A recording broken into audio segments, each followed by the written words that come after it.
The first image here that I saw is I see these two little kids. One's a boy and one's a girl.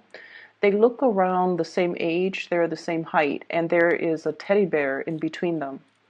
And they're like fighting over this teddy bear. They're just kind of like, pulling at it, tugging at it. One kid wants it all to herself.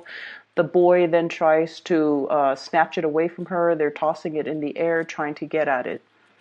And then the adult comes into the picture, picks up the teddy bear, holds it over his head, out of reach of the children, and then he puts it on the shelf. So that's the image here that I'm seeing. And what I feel is some of you might be called into a situation where you are going to have to play mediator. Okay. And I feel like the people that are around you, either in a work environment, either in a home environment, they could be a little bit more on the childish end. Okay. So physically they might be adults, but behaviorally, they might behave in a very self-serving or in a very immature way. And it's just you are called in as sort of like that mediator, the voice of reason, where you're kind of putting your foot down and you're telling them, if you're going to behave like this, then none of you get the benefits. Okay, so I feel like you're called in to kind of like resolve a situation or called upon to kind of like put an end to a situation. Okay. And I also feel this element as well, where this could be you in a situation where you're kind of butting heads with a very significant person in your life. Okay. And what I have is I'm seeing this situation. This is you where you are not really budging from your standpoint. Okay, it's sort of like you are dealing with somebody who might exhibit this energy, or this is the energy that you exude, where both parties are very, very, very stubborn, and both parties are just keeping their cards close to their chest, not revealing themselves, and not wanting to kind of compromise. For some of you, you might be dealing with an air sign. So I have here Aquarius, Gemini, or a Libra. And then for others, you might be dealing here with a water sign, Pisces, Cancer, or a Scorpio. And what I'm feeling is this. There's something that is kind of like at a standstill. Something is being put on the shelf. So it's sort of like, okay, let's revisit this argument. Let's revisit this situation. Let's revisit this conflict, or even this situation where there isn't really a clear solution. Let's put it on the back burner. Let's put it on the shelf and resume other things until we actually have time to talk things over, to mull things over, and can reach a solution. Okay. So I feel like you're putting you're putting some important discussion or important conversation, or trying not to aggravate a potentially conflictual situation by putting the situation on the back burner, and that you can revisit it another day. Okay. For those of you who are dealing with an air sign, an Aquarius, a Gemini, or a Libra, I feel like you want forward movement with this person. I have here the Chariot. Some of you might be wanting to come visit this person. For some of you, this person might be wanting you to come visit them, or might be wanting to come visit you. And I almost feel this situation where I'm sensing that there is a lack of trust, or a lack of the ability to know where the other person's coming from.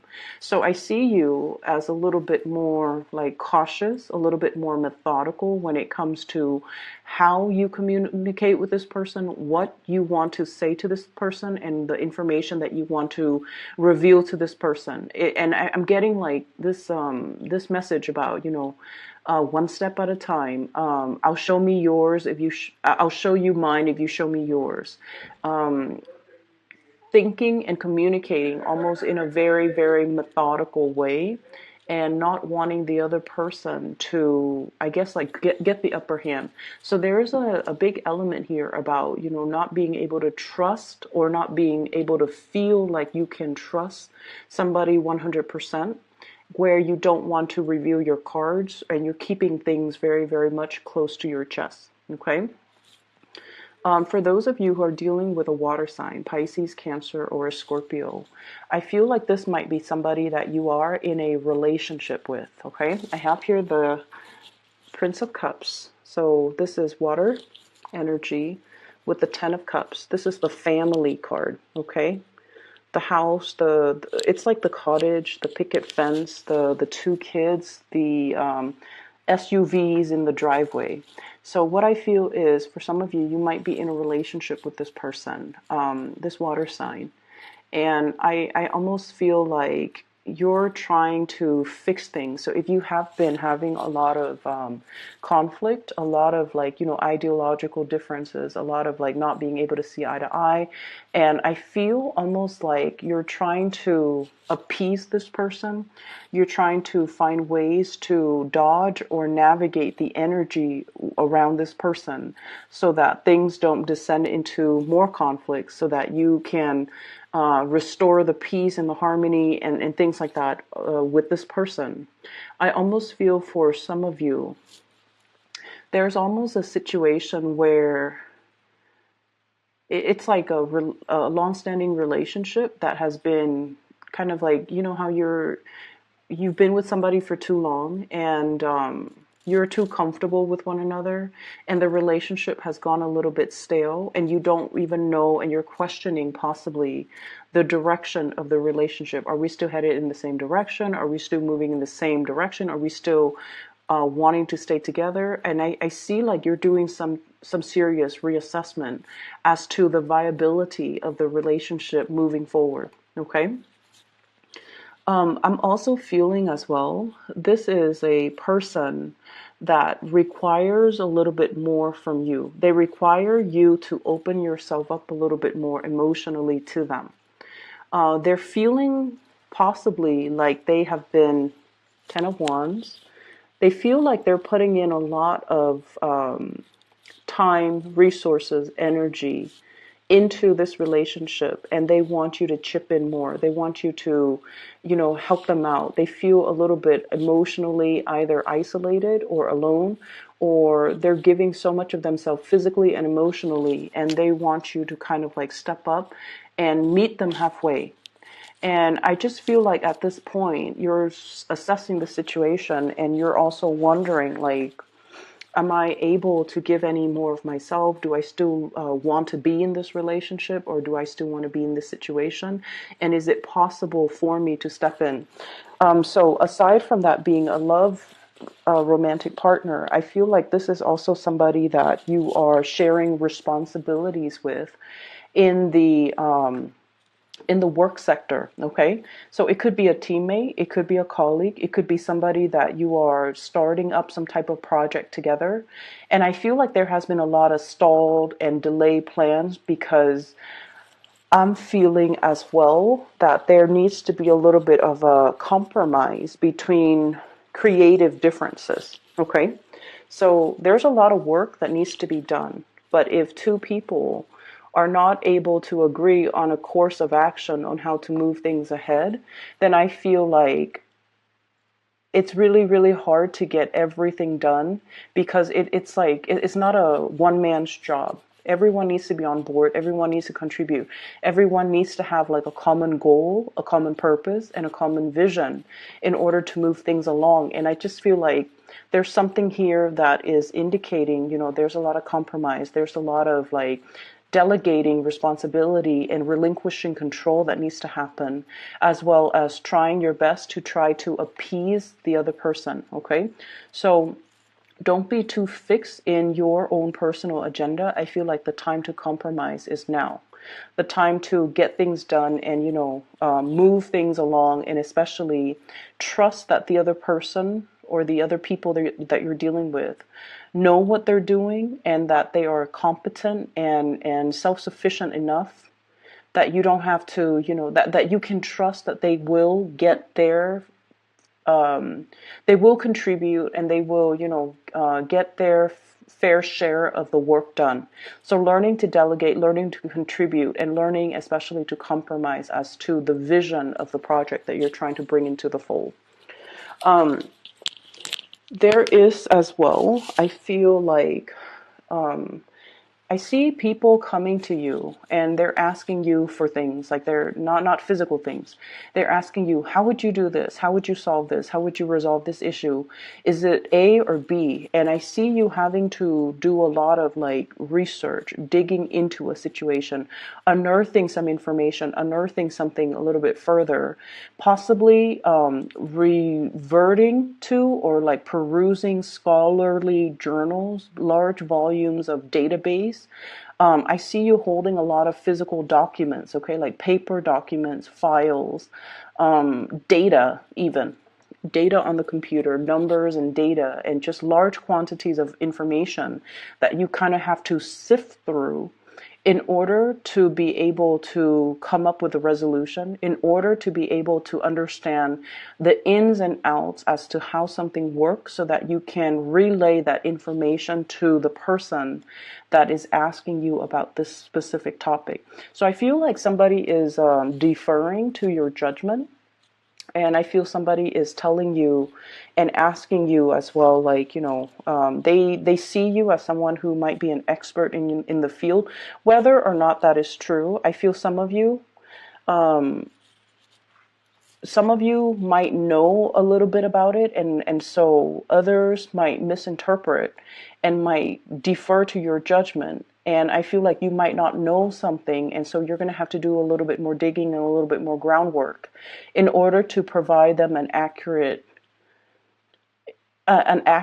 answer. And I feel like you're taking it upon yourself to do the digging, to do the research, to do the preliminary, kind of like stockpiling up the information, compiling the data, getting all the information together, learning things from your end, just so that you can feel confident that the answer that you give them is going to be the correct answer. So there's lots of people coming in, and I feel like it is going to be quite, a busy, as we round out okay, planning a trip, planning to come see somebody, planning to communicate with somebody, and then wanting to see like where are things going to go.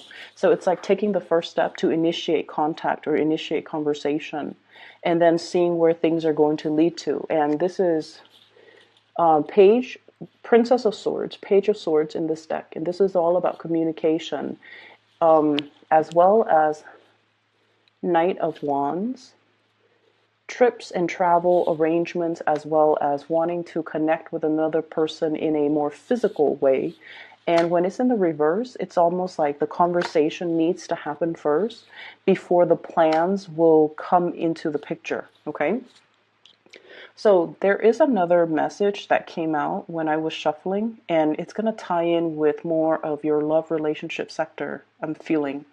So I see this man. He's walking in a very, I want to say like it's a desert type of an area, and it looks almost like the Grand Canyon region, where the soil is very red and there are mountains and just really beautiful scenic landscape in the background.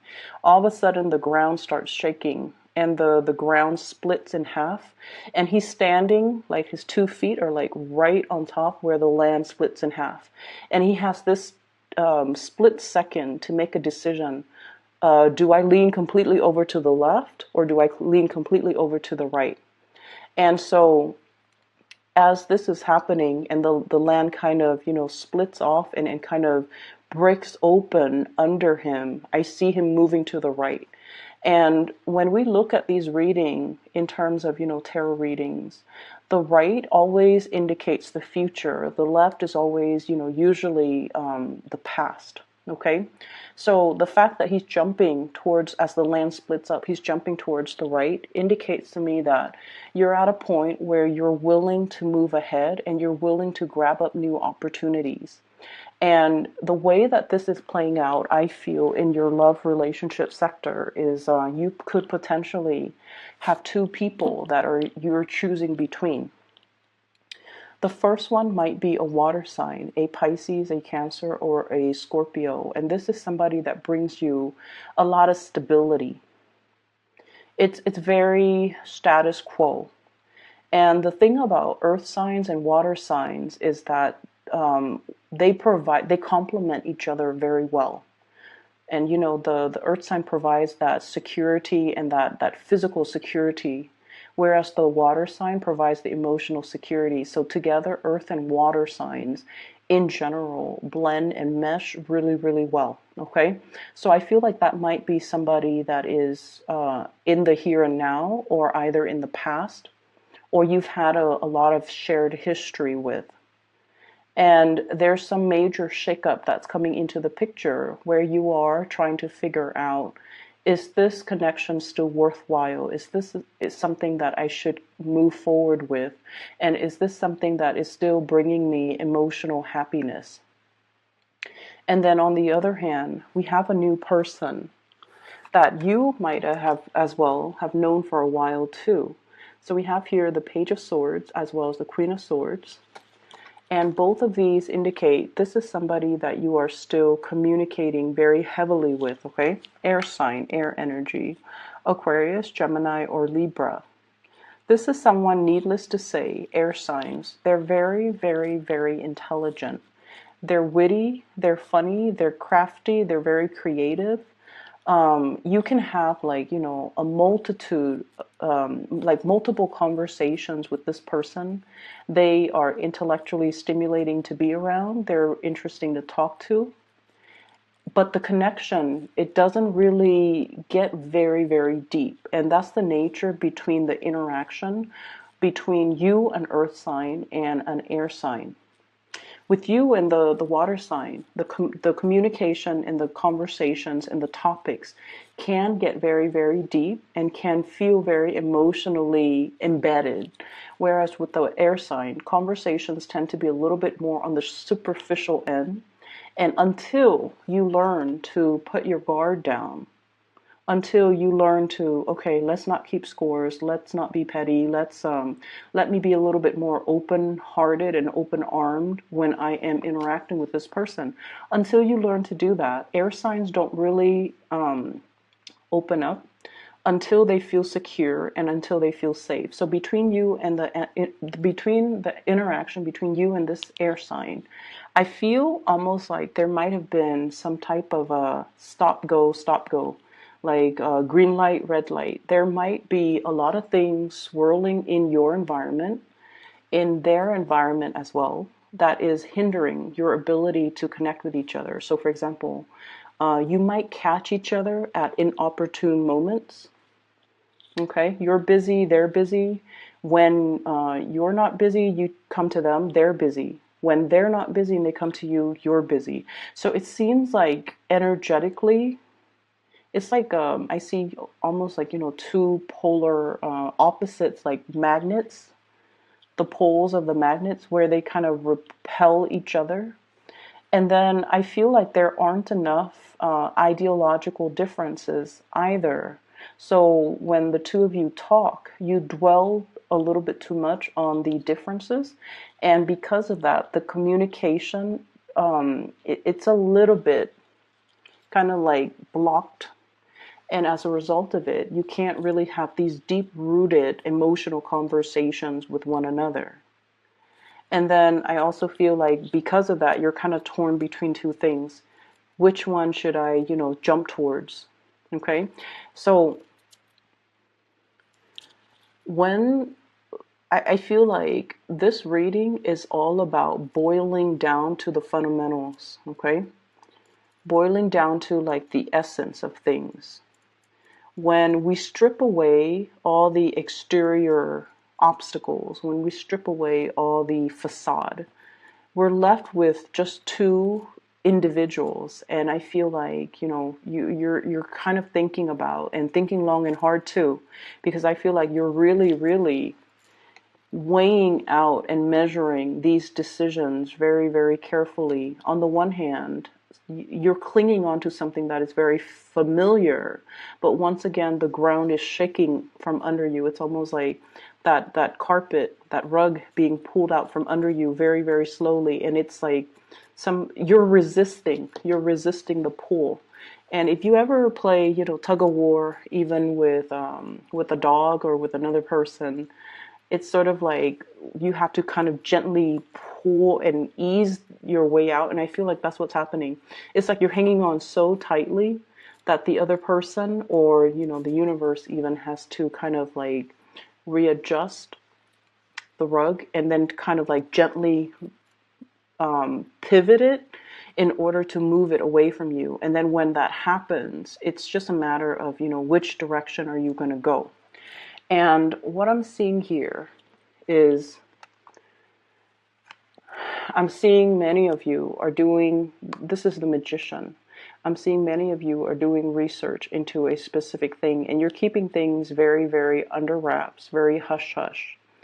And what I saw when I saw this card is I'm thinking about like somebody who could potentially be thinking about separation, about divorce, about like child custody, studying up on the rules and regulations and laws, about like, okay, if I were to divorce, how much is my the person I'm with going to get? How much do I have to pay in alimony? How much do I have to pay in child support? Or likewise, if I were to get a divorce, how much does the other person need to pay me every month?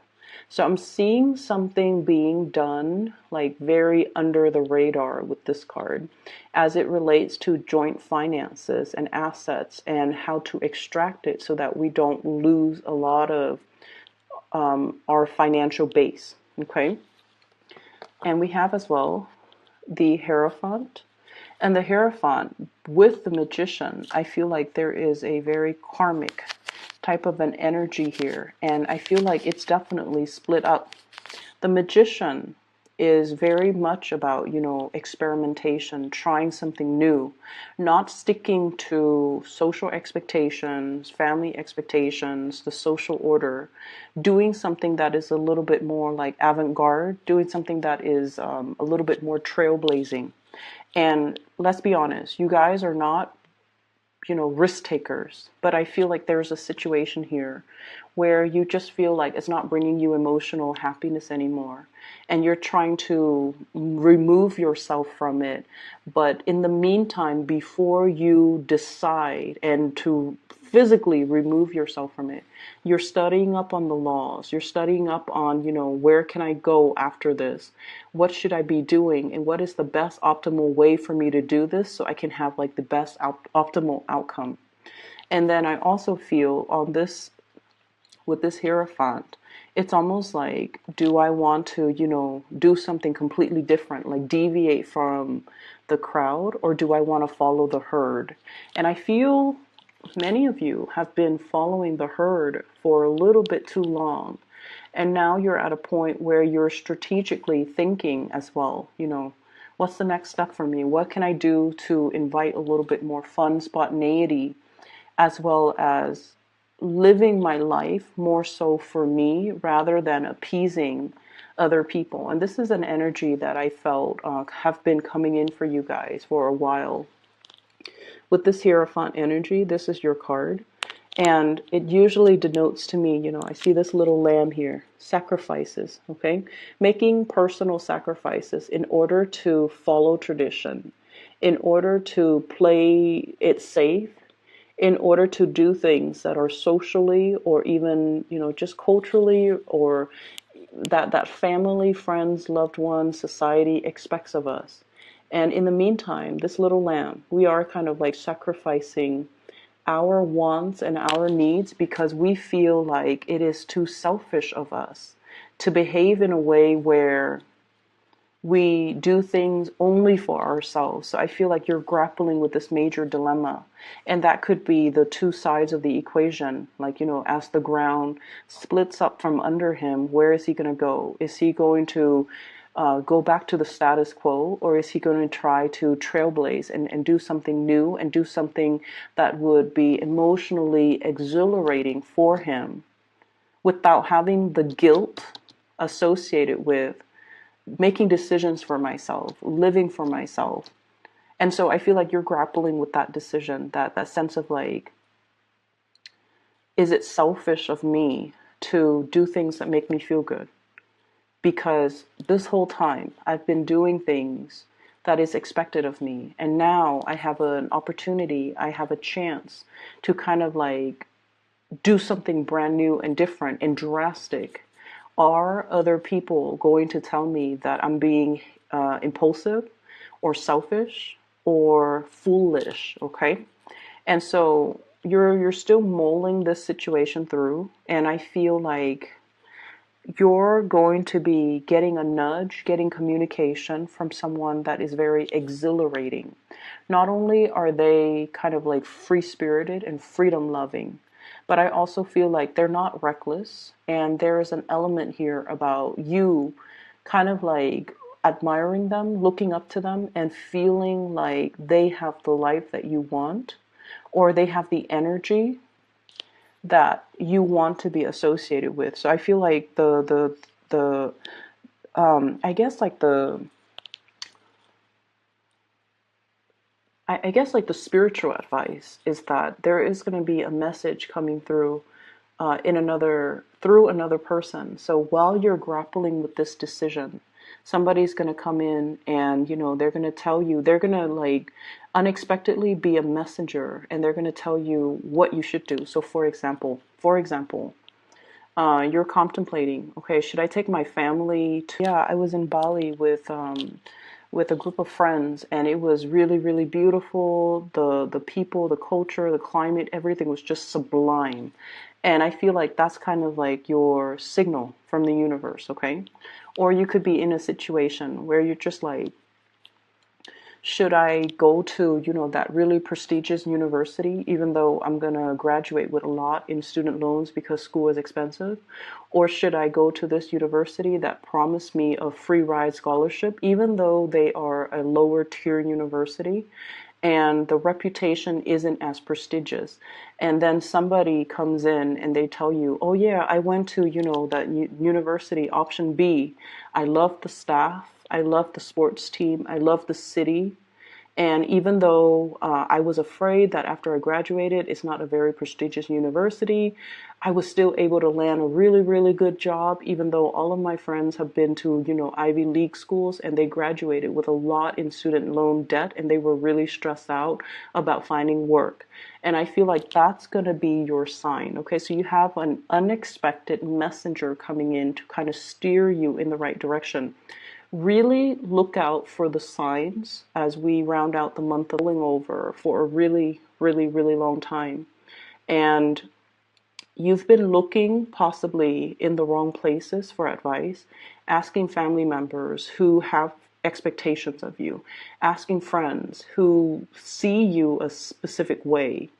Okay, and then I feel like this is spiritual advice that has to come in through unexpected people in very unexpected, almost synchronistic ways, so that you can be sure that it's a signal that the universe is sending just for you. Okay, so I hope the reading is helpful for you guys, Taurus, and I hope you can find a resolution here. Once again, this is my announcement. For those who are still emailing me, I am no longer doing readings. I do have a colleague that I've turned to her in the past for spiritual guidance, and she has been very amazing. She's accurate. I've recommended her to all my friends and family members. So if you'd like to book a reading, I left a link to her scheduling website in the description box below. Her name is Bridget, and she is phenomenal. I highly recommend her. So please book a reading for yourself if you haven't already done that, okay? Let this month kind of ride out and kind of mull over the situation and see if that messenger is going to come in for you to give you the signs to point you in the right direction first, okay? Best of luck, and I'll talk to you guys next month.